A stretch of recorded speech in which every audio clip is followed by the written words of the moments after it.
अस्सलाम वालेकुम। कैसे हैं भाई आप लोग? सब उम्मीद है कि सब खैरियत से होंगे।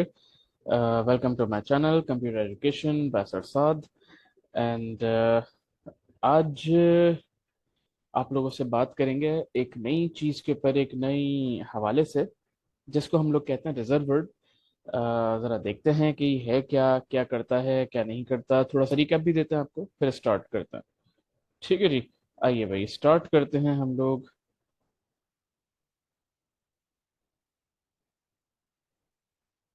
बिस्मिल्लाहिर्रहमानिर्रहीम। तो वैसे मैंने लोगो चेंज कर लिया है, मैंने कहा बस खत्म, ठीक है, दैट्स इट। ये सही है। क्योंकि मुझे ये ज़रा बेहतर लगा लोगो।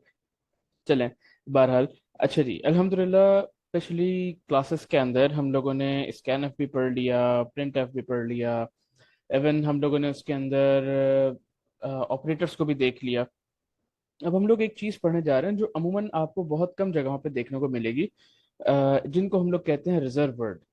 अच्छा, ये रिजर्व वर्ड है क्या? इसके ऊपर मैं एक अजीब सी एग्जांपल दूंगा आपको, तो इंशाल्लाह ताला बात समझ में आ जाएगी।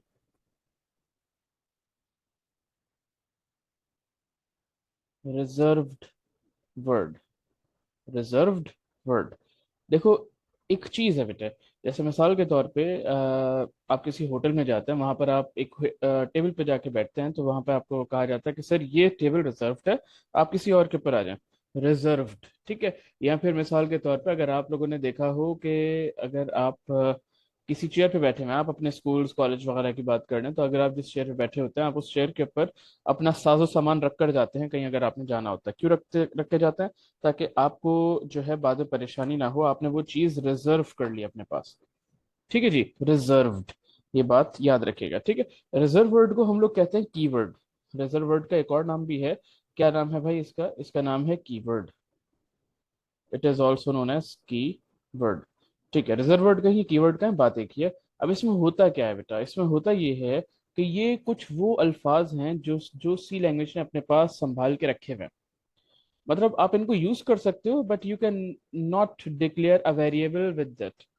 आप डिक्लेरेशन नहीं कर सकते, आप सिर्फ और सिर्फ इनको इस्तेमाल कर सकते हैं।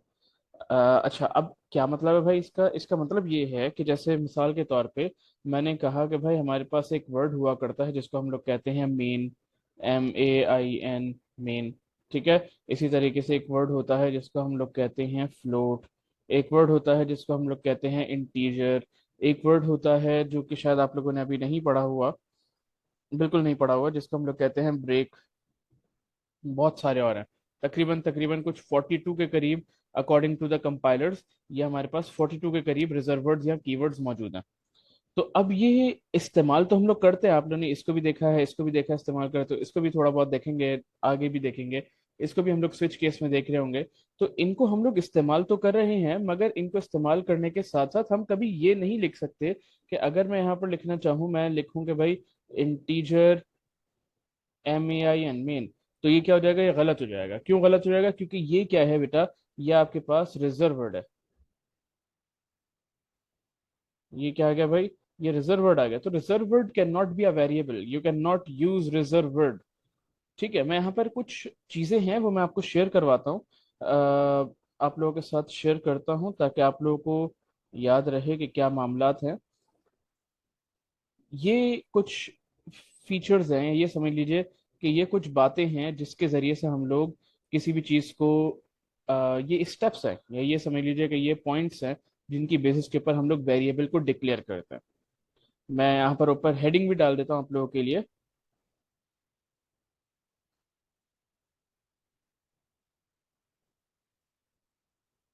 Rules to declare. अच्छा, डिक्लेयर भी कह सकते हैं, डिक्लेयर अ वेरिएबल, या फिर वेरिएबल की जगह पर आइडेंटिफायर।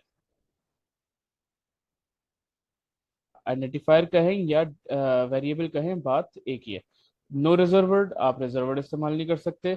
नो स्पेशल करेक्टर, आप स्पेशल करेक्टर, सारे के सारे स्पेशल करेक्टर्स हैं। इनके अलावा भी बहुत सारे और हैं, आप उनको इस्तेमाल नहीं कर सकते। Starts with only alphabet and underscore. Sorry, मेरी लाइन गलत चली गई। अच्छा जी, start with only alphabet and underscore. आप सिर्फ अल्फाबेट और अंडरस्कोर को यूज कर सकते हैं। ये बात याद रखिएगा, मैं भी इसके ऊपर इस काम भी करूंगा। अच्छा जी, उसके बाद क्या कहते हैं भाई, उसके बाद ये कहते हैं कि अंडरस्कोर क्या होता है। अंडरस्कोर कुछ इस तरीके से होता है भाई कि मैंने यहाँ पर लिखा, एक सेकंड जी, मैंने यहाँ पर लिखा ए, अब लिखा ये कहलाता है माइनस का साइन, ये गलत है, ये नहीं हो सकता। अलबत्ता क्या यूज कर सकते हैं हम लोग, ए अंडरस्कोर, ये देखिए लाइन से नीचे होता है, लाइन पर होता है ये अंडरस्कोर, ठीक है। बहुत सारे लोगों को नहीं पता होता, इसलिए मैं बता रहा हूँ।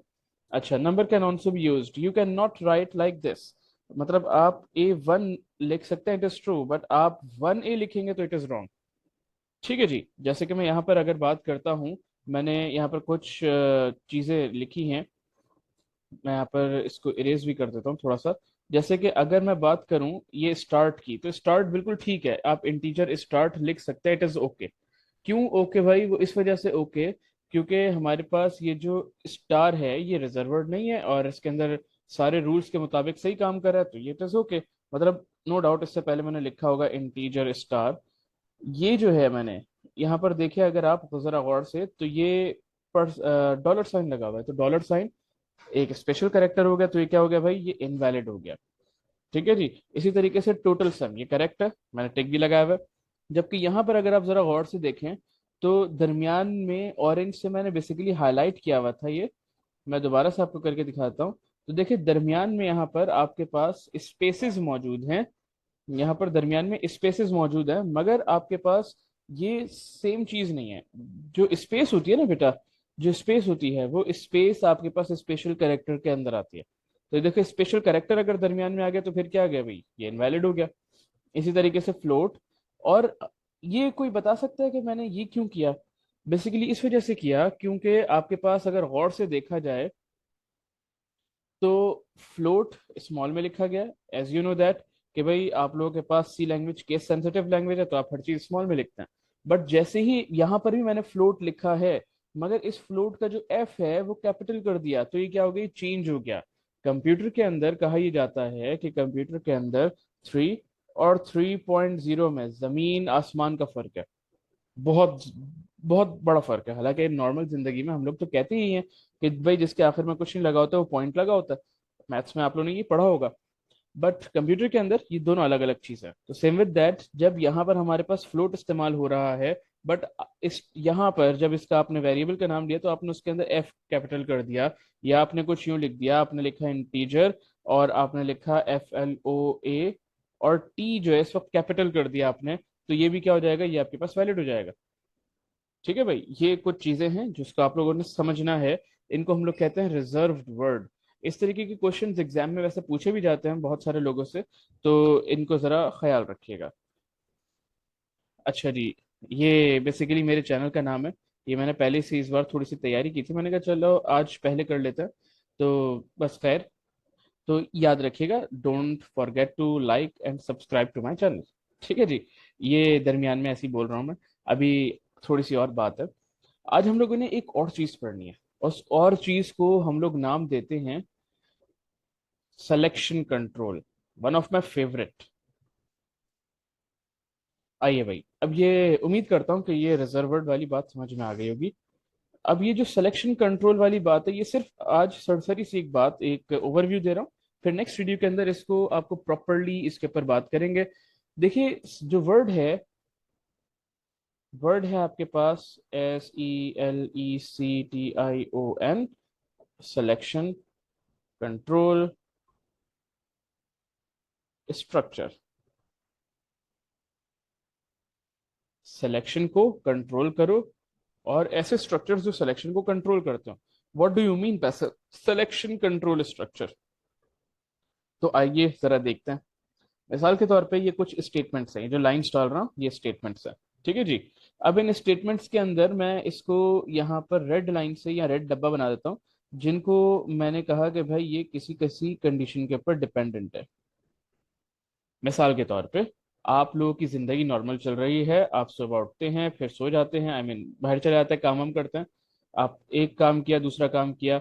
अब हुआ ये कि आपके पास अगर तो रात में या कभी भी दिन में मेहमान अगर आ गए, अगर तो ये कंडीशन ट्रू हो गई, तो फिर क्या करते हो, आप उनके लिए खाना भी करते हो और बहुत सारी और चीजें भी कर रहे होते हो उनके लिए। तो बहुत सारी और चीजें कर रहे होते हो जब अगर ये कंडीशन ट्रू होती है। बट अगर ये कंडीशन फॉल्स होती है तो आप इनकी तरफ देखते भी नहीं है और क्या करते हैं, आप बाकी की अपनी सारी चीजें कर रहे होते हैं। जरा समझिएगा, मैं थोड़ा सा अब लिखना बंद कर रहा हूँ, जरा सुनिएगा इस बात को। चलें वैसे बताते हैं। आपके घर में अमूमन अम्मी के जहेज के कुछ ऐसे बर्तन होते हैं जिसके अंदर आपको खाना अलाउ नहीं होता। You are not suppose to eat in that dishes. वो इस वजह से क्योंकि वो अम्मी की जहेज की होती है। दूसरी चीज ये है कि वो मेहमानों के लिए होती है। तो जब अगर मेहमान आएंगे तो ही वो बाहर निकलेंगी, वरना नहीं निकलेंगी। तो ये जो वरना वाली कंडीशन है ना, कि भाई अगर हुआ तो, अगर वाली जो कंडीशन है, तो जो अगर वाली कंडीशन होती है इसको हम लोग क्या कहते हैं भाई, इसको हम लोग कहते हैं सिलेक्शन कंट्रोल स्ट्रक्चर। आप लोगों ने सुना होगा ना, अगर तुम मिल जाओ जमाना छोड़ देंगे, अगर मिल गए तो छोड़ देंगे, नहीं मिले तो नहीं छोड़ेंगे। सही भाई। तो ये चीज याद रखिएगा। जरा इसको थोड़ा सा मैं बता देता हूँ कि इसमें होता क्या है। जैसे कि इसके अंदर एक चीज आती है जिसको हम लोग कहते हैं एफ। ये कंडीशन है यहाँ पर, या चलो लिख ही देते हैं यहाँ पर कंडीशन। इफ उसके अंदर यहाँ पर जो है कंडीशन, और उसके बाद ब्रैकेट ओपन ब्रैकेट क्लोज और इसके अंदर स्टेटमेंट्स। अब जरा समझिएगा कि अगर इससे पहले की जो स्टेटमेंट्स हैं वो आप करते हुए आ रहे हैं, बिल्कुल ठीक है। अब आपने आके कंडीशन देखी, अगर तो कंडीशन आपके पास ट्रू होगी, कंडीशन ट्रू होगी, तो फिर क्या करेंगे आप, तो फिर आप अंदर चले जाएंगे। और अंदर जाने के बाद क्या करेंगे, आप इन सारी स्टेटमेंट्स को एग्जीक्यूट कर लेंगे। ठीक है जी, इन सारी की सारी स्टेटमेंट्स को आपने एग्जीक्यूट कर लिया। और फिर उसके बाद की जो स्टेटमेंट्स होंगी, जैसे कि यहाँ पर कुछ स्टेटमेंट्स होनी चाहिए है हमारे पास इसके बाद, तो वो स्टेटमेंट्स आप एग्जीक्यूट कर लेंगे। बट अगर ऐसा नहीं होगा तो फिर क्या करेंगे हम लोग, तो फिर ये करेंगे कि भाई अगर ये, लेट मी शो यू, अगर ये कंडीशन आपकी फॉल्स हो जाती है, अब ट्रू नहीं है, तो फिर क्या करेंगे, आप इसको नहीं देखेंगे बल्कि आप यहाँ से डायरेक्टली नीचे आ जाएंगे। उम्मीद है कि ये बात थोड़ी सी समझ में आई होगी। ठीक है। मैं एक काम ही करता हूँ कि मैं आपको एक कोड लिख के भी दिखाता हूँ और उसके बाद इसको थोड़ा सा ड्राई रन भी करके देख लेते हैं ताकि आप लोगों के जरा बात समझ में आए। Let me share, let me take another screen. उसके बाद हम लोग ले लेते हैं एक अदद टेक्स्ट बॉक्स। टेक्स्ट बॉक्स ले लिया मैंने, और अब मैं इसको लिख रहा हूँ यहाँ पर, आई मीन टू से टाइप कर रहा हूँ। मैंने यहाँ पर लिखा है इनका आई ओ, सॉरी आप लोग वो वाले हैं। अच्छा, ऐसे एक चीज़ मैं यहाँ पे बताता चलूँ कि आज मैं आप लोगों को सी प्लस प्लस के कोड से भी मुतारिफ करवा देता हूँ, क्योंकि कुछ लोगों का ये कहना है मुझे कि आप सी प्लस प्लस के ऊपर भी बात करें। तो अब मैं सी प्लस प्लस का कोड लिख रहा हूँ। अच्छा, याद रखिएगा दोनों का मतलब एक ही है, दोनों का काम एक ही होता है, सिर्फ थोड़ी बहुत चीज़ें चेंज होती हैं। तो मैं सी प्लस प्लस के अंदर, जैसे हमारे पास सी लैंग्वेज में प्रिंट एफ होता है, सी प्लस प्लस में क्या होता है भाई, सी प्लस प्लस में होता है हमारे पास सी आउट। इसी तरीके से अगर सी लैंग्वेज में आप लोगों ने पढ़ा है स्कैन एफ, तो सी प्लस प्लस में क्या होता है, सी एन। बस ये फर्क है छोटा सा, बाकी सब कुछ सेम है। बाकी थोड़ी बहुत हेडर फाइल्स की मसले मसाइल हैं, वो उनको देख लेंगे वक्त के साथ साथ। ठीक है जी। तो बस ये याद रखिएगा, बाकी सब कुछ सेम है। अच्छा जी, हैश इंक्लूड कौन आयो डॉट एच। नॉक हुआ आपके दरवाजे पर और आपने पूछा कौन आयो, और उसने जवाब में कहा hash include S T D I O dot H. आपने लिखा है इधर वॉइड मेन वॉइड, वैसे ये पैरेंथेसिस थे यहाँ पर। अब मैं यहाँ पर लिख देता हूँ get C H. And where you know very well कि गेट सी एच अगर ना भी लिखेंगे तो कोई मसला नहीं है, बस आपका प्रोग्राम रुकता नहीं है, ये बात मैं पहले बता चुका हूँ। ठीक है। अच्छा भाई, अब मैंने यहाँ पर लिखा एक अदद वेरिएबल, मैंने लिखा I N T integer a और सेमीकॉलन। ठीक है। उसके बाद मैंने लिखा एफ, ए जो है वो छोटा हो या इक्वल हो 23 के। तो यहाँ पर हम लोगों ने लिखा printf we are in if condition.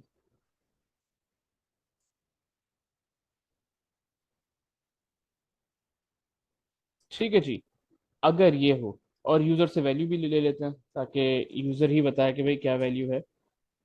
मैंने यहाँ पर लिखा %d दिस कॉमा %a और आखिर में आ गया सेमीकोलन। अच्छा, शायद आप लोग इस बात पे होंगे कि यार ये जो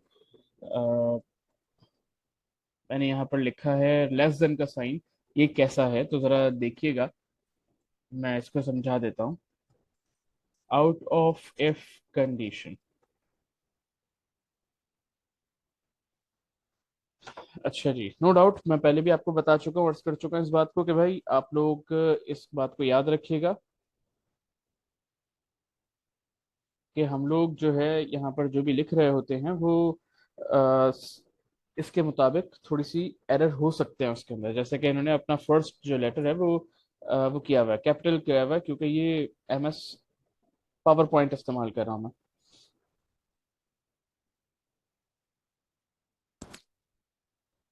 पहले आपको एक छोटी सी चीज़ बताता हूँ, बल्कि उससे भी पहले मैं आपको यहाँ पर इसका ड्राई रन करके दिखाता हूँ।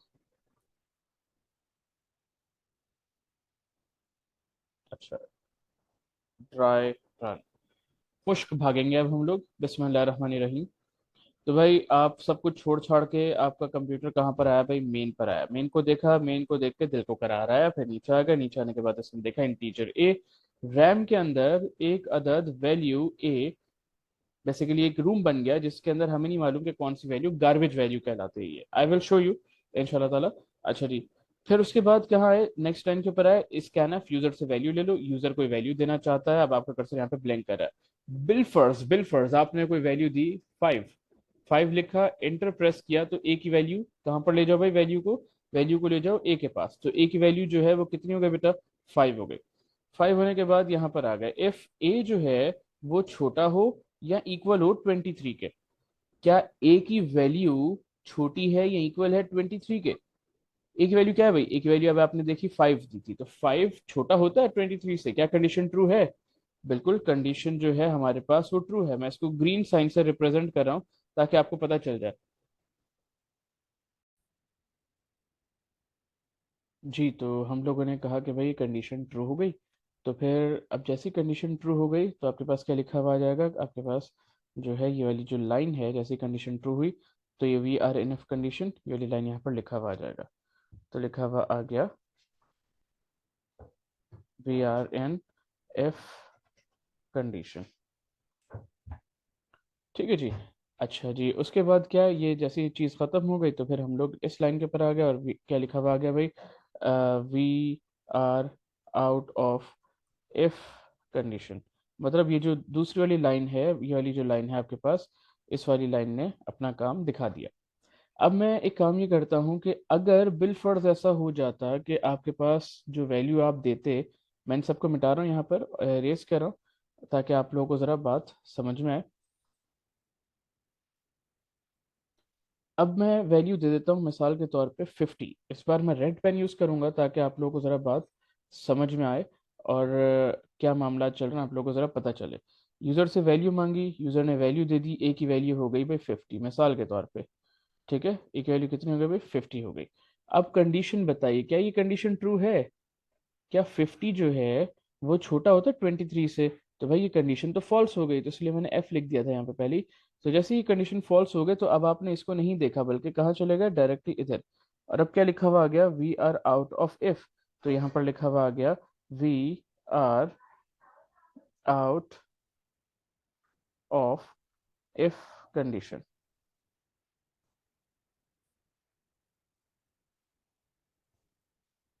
ठीक है जी, दैट्स इट। ये छोटी सी एक बात थी, इसके साथ साथ बहुत कुछ है इसके अंदर, बहुत मज़ेदार और बहुत बड़ा सा चैप्टर है ये।